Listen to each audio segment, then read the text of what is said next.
Hello বন্ধুরা, সকলে কেমন আছো? আশা করি ভালোই আছো। আজকে আমি তোমাদের চিংড়ি মাছের একটি রেসিপি দেখাবো, দই চিংড়ি। দেখো তোমরা আমি এই চিংড়ি মাছটা কেমনভাবে তৈরি করি।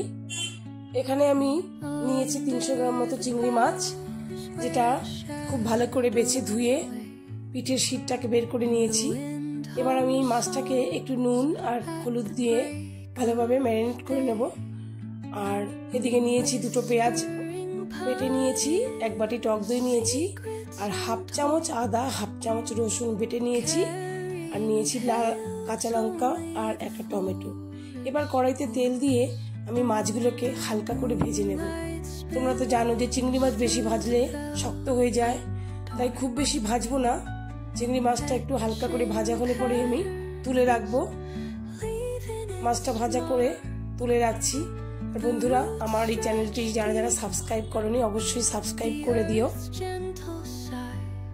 তারপরে এই তেলটার মধ্যে আমি কিছু সোমবার দেবো মশলা। এখানে নিয়েছি একটু হাফ চামচ জিরে, হাফ চামচ ধনের গোটা ধনে, আর হাফ চামচ মৌরি, গোটা মৌরি, আর একটা শুকনো লঙ্কা। এই ফোড়নটার গন্ধটা খুব সুন্দর ওঠে। তোমরা এই ফোড়নটা দিয়ে রান্না করবে, খুব ভালো লাগবে চিংড়ি মাছটা। এরপরে আমি পেঁয়াজ বাটাটা দিয়ে দিলাম কড়াইতে। খুব ভালো করে নেড়ে চেড়ে একটু শুকনো হওয়া পর্যন্ত আমি নেড়ে চেড়ে নিলাম। দেখো, মিনিট খানেক নাড়াচাড়া করে মোটামুটি পেঁয়াজ বাটাটা শুকনো হয়ে তেল ছাড়ছে।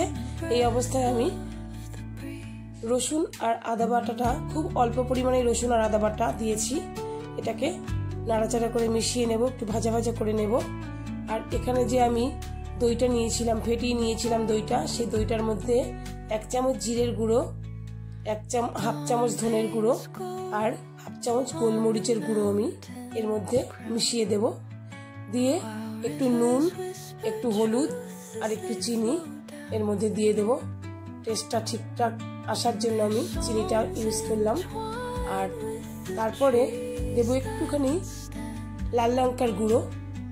এবার খুব ভালো করে এই দইটার সঙ্গে মশলাগুলো মিশিয়ে নেব, খুব ভালো করে মিশিয়ে নেব। নাড়াচাড়া করে মিশিয়ে নিয়ে ওইদিকে কড়াইতে আমার তো মশলাটা ভাজা মোটামুটি হয়েই এসেছে, আদা রসুনটা।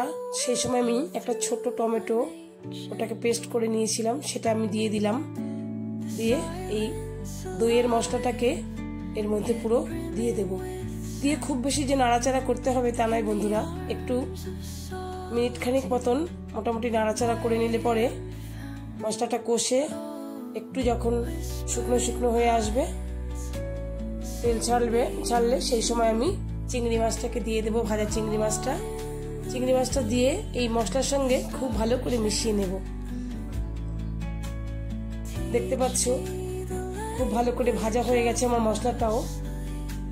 তারপরে আমি একটু গরম জল দিয়ে দেবো, মাছটা একটু সেদ্ধ হওয়ার জন্য আর মশলাটাও হওয়ার জন্য একটু গরম জল মিশিয়ে দেবো। দেখতে পাচ্ছ ফুটে উঠেছে, একটুখানি ফুটে উঠে কিছুক্ষণ নেড়ে চেড়ে জলটা একটু শুকিয়ে নিয়েছি। এবার একটু ধনেপাতা দিয়ে দিলাম, ধনেপাতা দিয়ে নাড়াচাড়া করে আমি নামিয়ে নিলাম। বন্ধুরা, তোমরা এইভাবে তৈরি করে খেয়ে দেখো, আর অবশ্যই কমেন্ট করে তোমরা জানিও যে তোমাদের কেমন লাগলো চিংড়ি মাছের এই দই চিংড়ি রেসিপিটি।